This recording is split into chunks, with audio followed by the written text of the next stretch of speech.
Notably, FlyQuest played the Smite top twice last week, once with Janna, the second time with Karma, even though Janna was up. We'll see if that's what they're going to continue to hang their hat on, because that strategy is pretty impossible to ban out with the number of possible enchanters, or not even enchanters you could take top lane and do a low farm Smite strategy with. So interesting when thinking about the mindset behind those type of strategies as well. Obviously, we're starting to see it more prominent among other teams too. But when speaking to the players after the interviews, we want some of that surprise factor. So are they going to continue leaning into that or in another direction? TSM locked their jungler first though. Lee Sin in the hands of Spica, and then over for FlyQuest, a common prioritization to get Jinx up there. Yeah, and so it is going to vary a little bit. The last time they did a red side Smite game, they actually picked Janna on 2. They obviously could still do it, but I think Janna, Tahm, Kench, Jinx is a little different than I would expect, because I'd want to see engage on a team with Smite top. So maybe we see a standard game, but still plenty of draft to play out. I do love that variation with that Smite, having Aphromoo on the Leona last time being so key in a lot of that, compared to when you first saw this coming through solo queue and a lot of double up of the enchanters and beyond. Over for TSM side though, Tactical very comfortable on the Aphelios, and this bot lane is one that I'm definitely looking at because of what they were able to showcase in the mechanics and their aggression early. Yeah, and I think with them being 0-2, they want to have a much better showing. Aphelios versus Jinx is really a skill matchup at this point. It's what these guys have been playing against each other pretty much every game of Champions Queue that recently launched this week on Monday, and these guys have been grinding it. But unless one of those champs is banned or something changes in a patch, that's a bottom lane matchup we're going to be seeing a lot more of. Interestingly enough, JoseDeodo and Shenyi were in a game in Champions Queue together last night. Yeah. It was Jose on the J4, you had the Rel come out, and they did pull off the W, but only one could get the W today, unfortunately, for somebody. Yeah, I know they hovered Rel before going into the second phase of bans. Sometimes that's because they would consider actually locking it. Sometimes it's just debate. I would like to see it again, actually, from Shenyi. I thought the Rel that we saw from him, I believe it was in lock-in, was actually pretty good, but particularly it can be good against Tahm Kench, since the Rel Q, the champion just does so much, but the Rel Q actually does break shields, which can be very good against the Tahm Kenchi.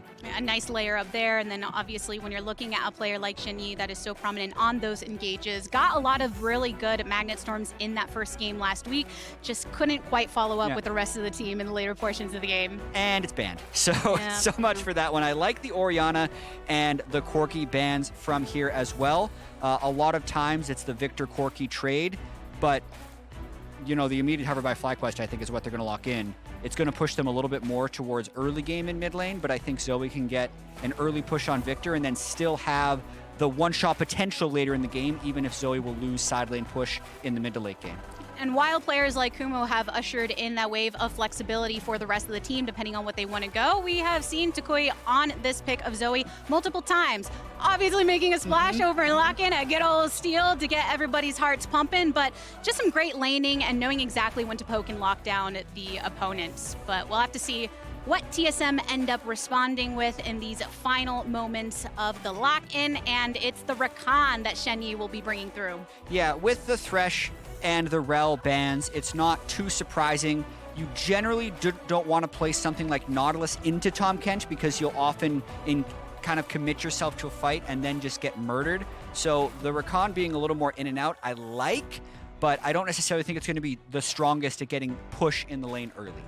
And with Renekton going into the hands of Huni here, I know the desk was talking about wanting to see him pop off, want a little more from him. How you feel on the subject? I'd like to see pretty much anyone on TSM step up more other than Keaiduo, and I do think Huni is a person that can have a solo carry performance. This is a trap card, though, if the Enchanter gets picked by FlyQuest on 5 right here, but they're going to go for something standard and just go for tank team fighting. Classic Ornn for the team fight. Kumo, plenty of experience on that one, as many top laners tend to do, so a lot of that power relying on Johnsun later on in the game.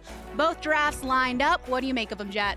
They're very similar, actually, in terms of how they're going to look to line up late game team fighting. They both have hyper carry ADs.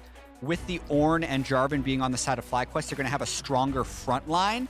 But TSM is going to be needing to play a little bit more from the flanks with Renekton, Lee Sin, Rakan. So, yeah, kind of the more I look at it, FlyQuest is going to be able to outrange and have better 5v5 team fighting, and I think TSM is going to have to get a bit of an advantage early or be very creative in the late game to win this one. Which lays really nicely into some of the strengths we saw from them prior, because Kobe, during the cast of that latter FlyQuest game, saying they look more coordinated than the team has looked in 2 years. And then TSM finding those advantages when making the plays earlier, specifically in the 2v2 and beyond. So whichever team can index into those strengths might be the one to come out with the overall victory. Yeah, I completely agree. And I also think, obviously, just being 1 week in to the LCS split, there's so much unexplored. So much can change in a week. We saw already today, Immortals, a team that many people were pronouncing dead on arrival, take a game off the defending champs, 100 Thieves. And if there's a week 1 to week 2 progression that I really want to see from TSM, it would actually be more from Spica.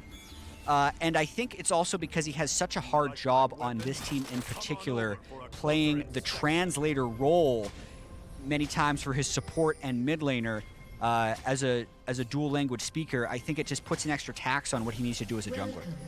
That is just kind of the constant thing that we'll be having to check in on, especially because in several interviews when appearing on things like Hotline League, making sure to be reserved in even his personal expectations for this squad. It'll take time for them to synergize. We're here in week 2 taking to the Rift for the first time for these 2 teams of the day, as most of FlyQuest gathering around here, but will be going back. But definitely tracking to see how Spica can make an impact early on the Lee Sin, looking for those plays.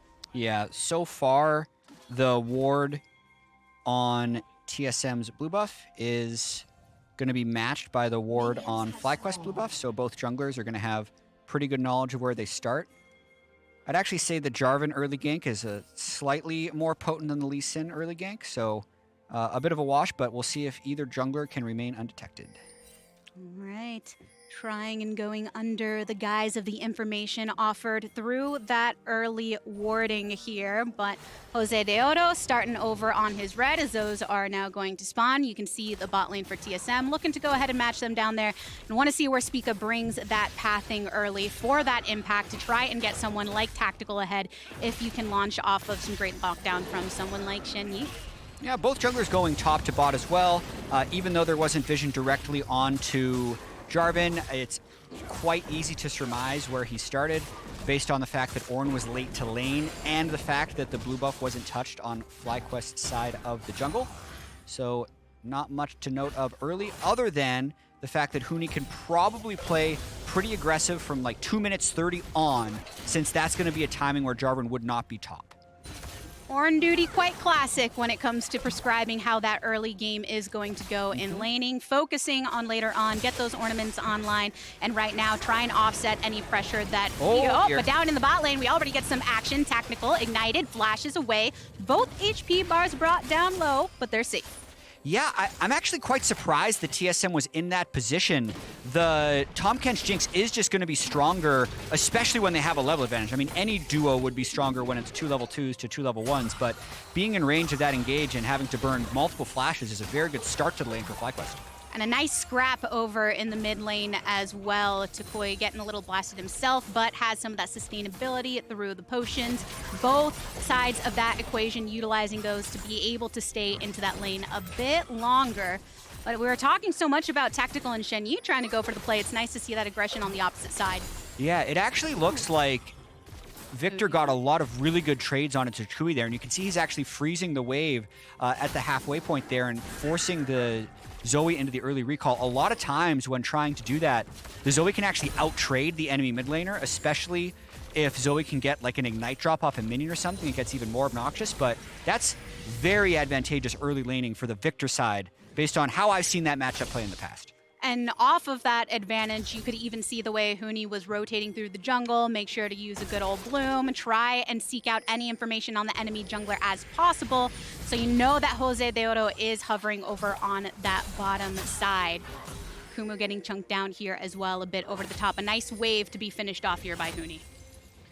Yeah, he doesn't need to push it quickly, actually. He'd love if that could trim the wave a little bit more, but We have a Jarvan sighting in the bot lane. Shenyi running into a little bit of trouble. Saw the Abyssal dive from Aphromoo. A long distance lock isn't going to be anything for the big old catfish to worry about, and JoseDeodo here for additional assistance if necessary. Yeah, not much necessary though. He got a pretty nice early Jarvan clear. Full top to bot, takes the Scuttle Crab so he can recall on a pretty powerful item there in Pickaxe. So he'll have more combat power than Spica if they end up meeting. Spica here, I think, just to let the wave crash for Huni and maybe even get a play. Dive would be rather ambitious. Now walked right over that ward, so Kumo knew it was coming, locked in and stunned out. And on the opposite side, JoseDeodo is here for the lock-in, knock up onto Huni, a burn onto Spica. First blood going over to FlyQuest, JoseDeodo taking it. Ooh, that was very forced by Spica and Huni. I'll have to watch it again to see if there was a critical cooldown they missed, but generally diving a cloth armor Ornn like that is very dangerous. And bot. Oh, Shenyi goes in for it. Flash is used. The Drowsy landing onto Shenyi. The burst is good. No flash. Heal in response. toucouille finishes off. Aphromoo and Johnsun with more early lane plays, capitalizing on the flash being down already. And you don't traditionally think of Tahm Kench as this aggressive laner, but the current iteration of Tahm Kench with that W engage range absolutely can be. And because of what they built early, they're able to capitalize on it here. Watched a lot of Tahm Kench from Aphromoo on his stream during Champions Queue as well, so he's definitely warmed up coming into this matchup. Johnsun and Aphromoo's reuniting after times parted has probably been one of the most exciting storylines of FlyQuest in general, and seeing how they can capitalize upon that previously established synergy to bully out some of these enemy laners. All right, let's watch this dive one more time. So they stack a wave, they get Kumo under turret. Huni waits for the stun so they can get... Maybe the Lee Sin Q didn't land. I'd have to watch it again in slow motion, but again, an ambitious dive, especially because if Jarvan is there, at least one of you is going down on the back end. Renekton hadn't even shopped, so his damage wasn't particularly that high. And then toucouille finds a nice roam timing, as Zoe's can often do, and makes it count. You know that jungler is on top side. You know that he's not going to have the opportunity to even out the numbers game in that engaged down bot. So FlyQuest, nice opportunity to capitalize upon that, bringing a 1K gold lead for themselves at 6.5 minutes. That means the Drake has spawned, Cloud Drake, for us to kick things off in this game. Some vision established on the outskirts of the mid lane, but we're just now starting to see that sweep through. JoseDeodo making his way through the tribe bush, sweeping it away, and Spica is nearby over on the Krugs as well. But lots of rotations from toucouille between mid and bot to do exactly what you expect to find those opportunities. Yeah, because if that's just a farm trade matchup in the mid lane, Viktor is going to win out eventually. Once he can get his Hexcore upgrade on his Death Ray, it's very easy for the Viktor to get shoved. But until that point, toucouille can play pretty aggressively, get little timing windows, and then make things happen. He got the kill for the bottom lane, and then he also bought them time to get that dragon. Great play off of that intel, going and making sure to secure the vision, take it away. And there you go, FlyQuest still extending their advantages, not just within gold, but objective control across the map. You can see the pings in response over on that top side, and even the control ward in that pit. But still some time before we see that Rift Herald action not spawning for another 15 seconds. Yeah, and something that I want to pay attention to with the Rift Herald is really just what's the state of this bottom lane and when are they going to be roaming up? Because with that Jinx and Tahm Kench timing right now, that's timed up with the Rift Herald start, and the Aphelios needs to catch the wave. So they could think to start it over that, or they can just keep fogging back and forth in the river until they feel like it's a good time to go up.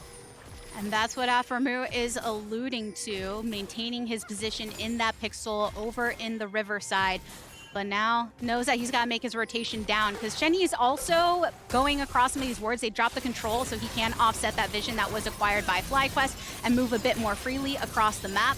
But you do have to be careful about that run-in with that opposing support here. Yeah, especially when you're up against an Aphelios. If you try and move your bottom lane up to Rift Herald without having what's called like tempo on the Aphelios, so the wave would be pushing into Aphelios rather than Aphelios being at the turret, he's going to get like 300 to 500 gold off the turret.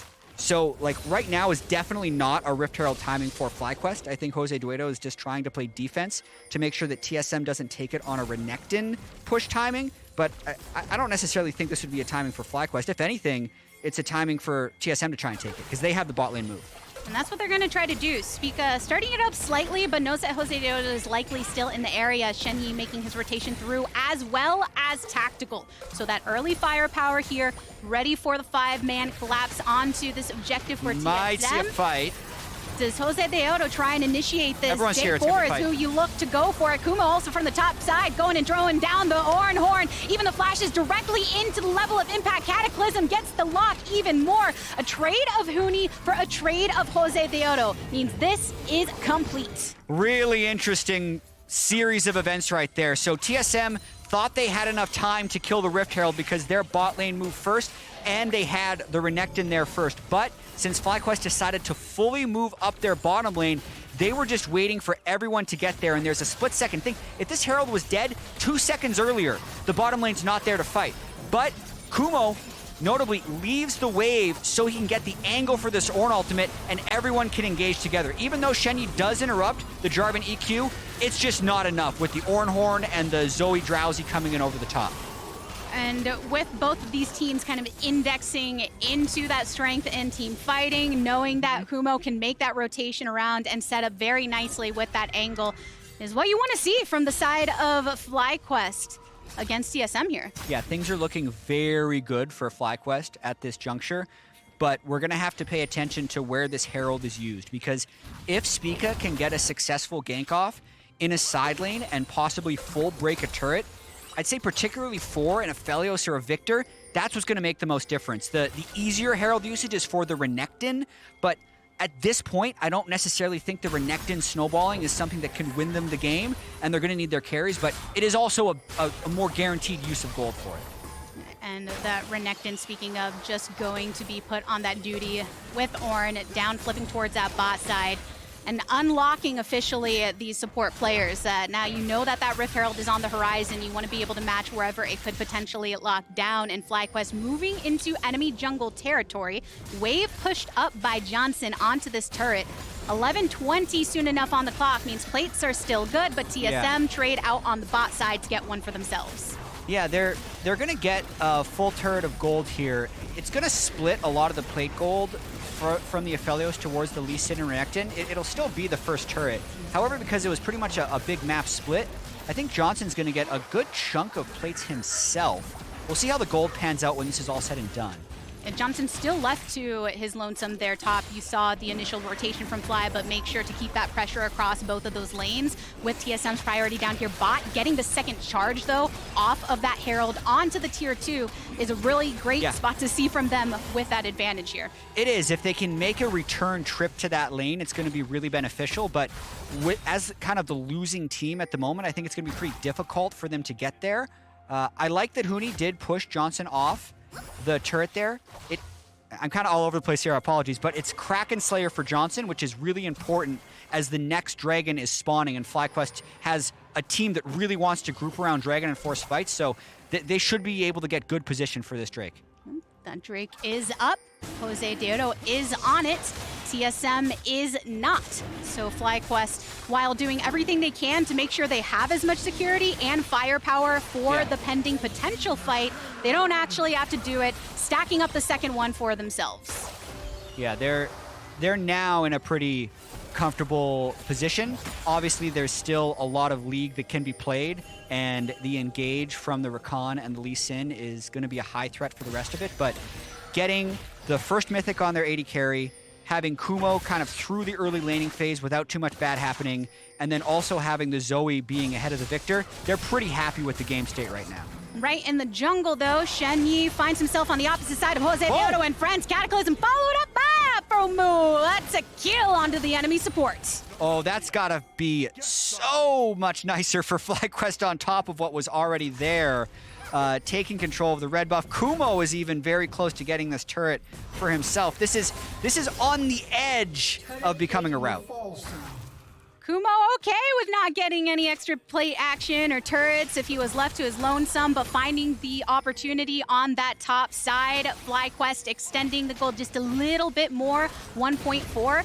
And TSM having to reset right now. Venturing into the enemy jungle, JoseDeodo right here at his red, and Spica knows it. throws down the Q, wants to contest for himself, so Jose just lets him be. Keaiduo is also nearby with Huni. Kumo could potentially be a target.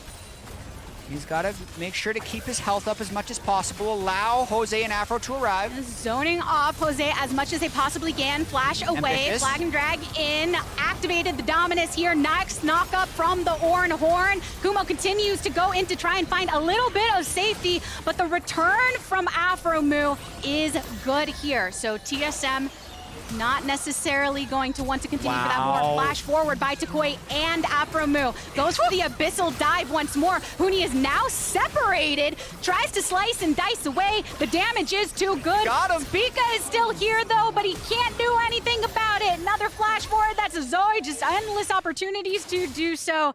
And the rest retreat. LeTigress, that was a 3v4.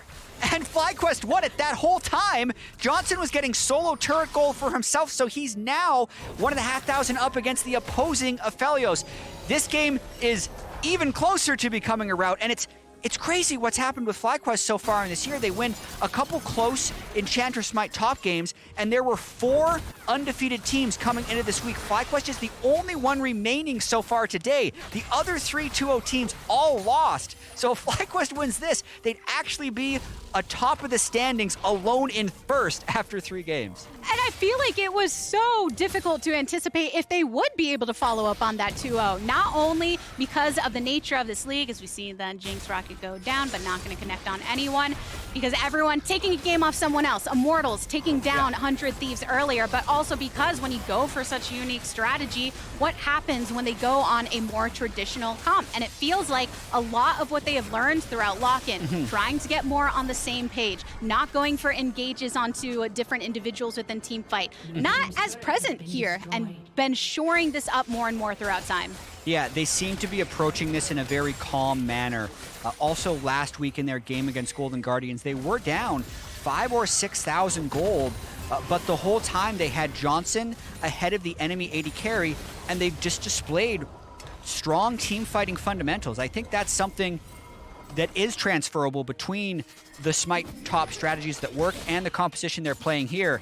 If that Zap landed, Tactical is probably burning Flash, but they're still looking to open up time for this Rift Herald mid lane. So yeah, absolutely tracking how well they play as a team, front to back, coordinating team fights. If they do that well, I think this game is in the bag. And with the difficulty that FlyQuest has had in previous seasons, it is a nice breath of fresh air for them to have some familiar faces, but bringing in some new blood to spice things up a little bit. They gotta worry. toucouille getting pretty big. Got the Mythic across almost everyone except for the support. Wow. That's it. You go to sleep, into the grave, right under the turret. Don't even need the rocket. Another one for FlyQuest. Of course, he burns 2 summoner spells right before he dies. It's like the false hope ends up costing him even more. Oh God, and FlyQuest can just bully him out. Says, Shenyi, what are you doing hanging around this turret? This is ours easily. Got the Rift Herald to drop down too, which means they'll get an additional charge. Because without Tactical nearby, the remaining members of TSM will have some difficulty holding this up. They do try to get the trade with Keaiduo going over towards top so he can eliminate that turret and offset this pressure. But look, another charge there for Shelly too. Getting that mid-tier 2 down before even their tier 1 is down is a huge boon. And the Dragon up right now, they haven't had time to reset. So it's slightly scary right now, starting up the Dragon just like this, but they have enough control of the jungle.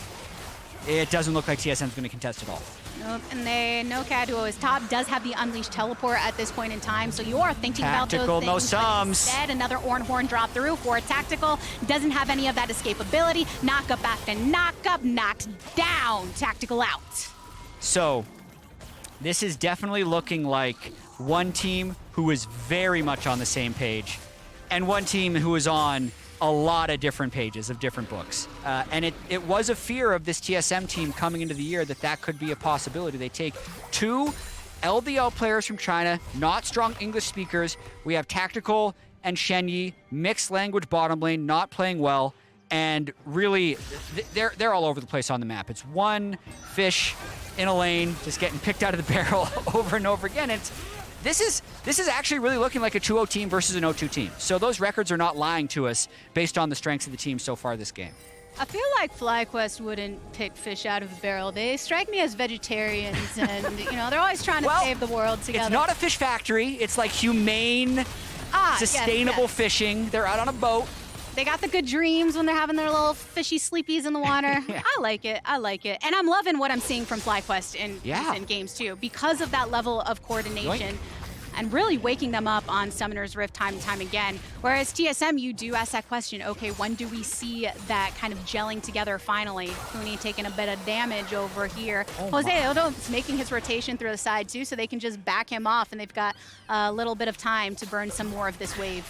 FlyQuest has done a very good job so far this game, taking the opportunities when they're there, but also not overcommitting. I think there's a different version of JoseDeodo who flash ults there onto Huni trying to get something out, but he saves it because that's not how they win this game. They win this game by getting the Infernal Soul, setting up as 5, being first to a spot, waiting for TSM to walk in, and then just killing them with their better front line and better backline damage. So they just need to have patience here, waiting for this Infernal Soul, maybe even getting good enough vision control and going for an early Baron, but they will win this game around objectives. Knowing when to exert that patience and when not to go too hard is one of the strengths of JoseDeodo as they start up this Baron.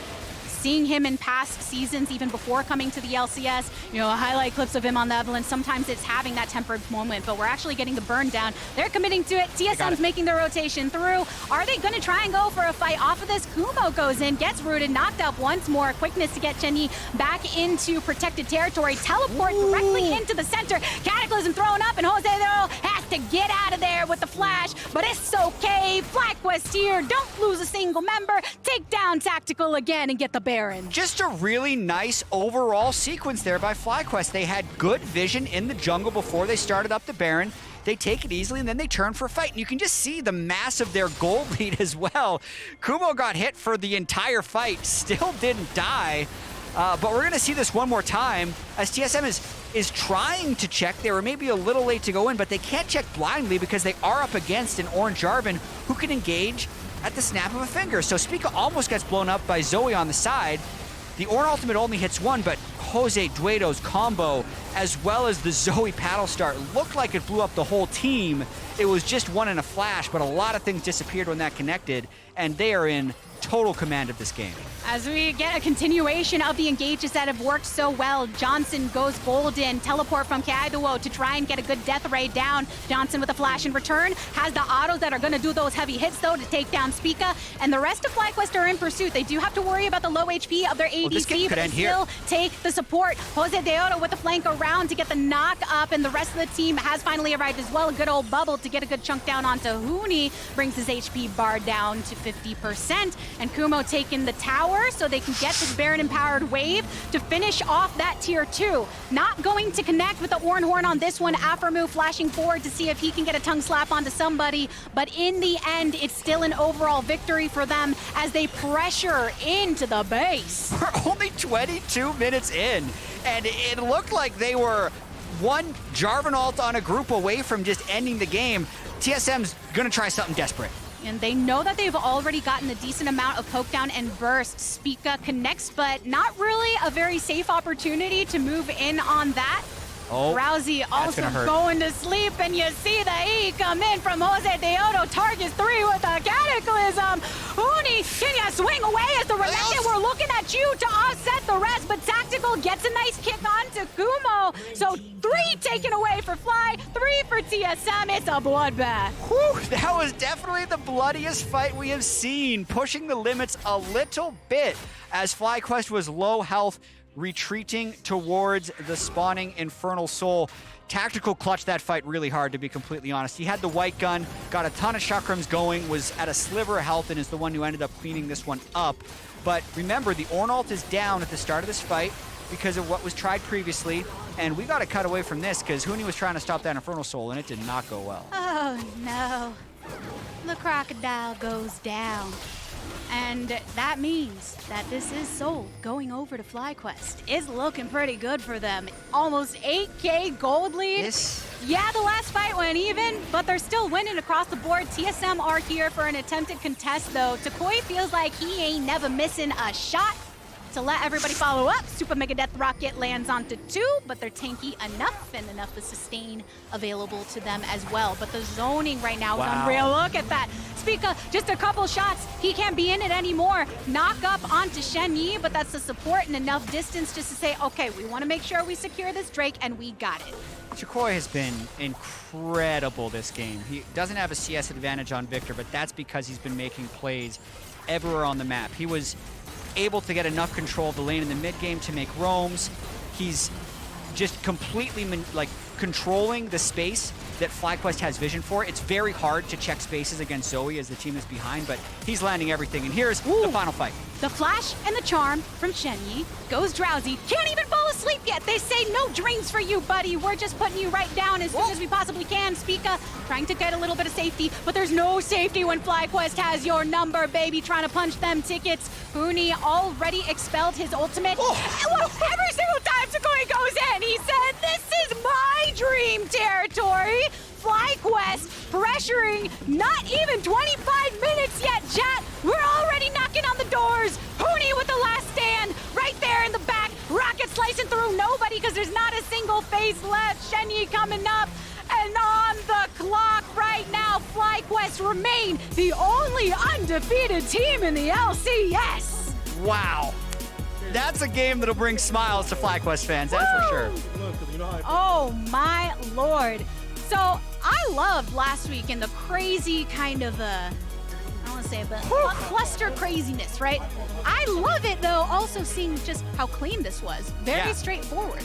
Yeah, that's a tale of two teams right here. FlyQuest just on every cylinder, TSM looking fairly lost. And there was some joking in the lobby chat between these two teams with the release of Champions Queue. I mean, Kumo is at 175 points, currently tied for rank 1. It opened at 6 p.m. Pacific time. They were joking that they need to make this game fast, like both teams, to get back in Champions Queue. Well, I didn't know FlyQuest was going to take it so literally. Like, they just ended that fast. The quickest game of the day for the only undefeated team in the LCS.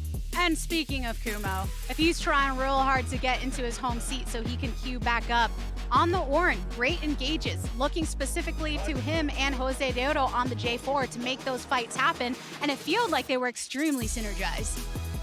They really were. That was all smiles. Like, I haven't seen a team that happy on stage all day. And I think it makes sense, right? The expectations for FlyQuest coming into this year were understandably low after having a poor 2021. Their lock-in performance was okay, but we're 3 of 18 games in. Things are looking great for FlyQuest. It'll be about how they build on this and how they keep up that level of play. I am a little bitter because we only came in for 1 game. And it was too fast. So short. We got like half a game compared to the earlier games. Come on, FlyQuest. I just, wanted a good time. Well, FlyQuest do remain undefeated. And with that, we are going to be wrapping up our day at the Bud Light Breakdown.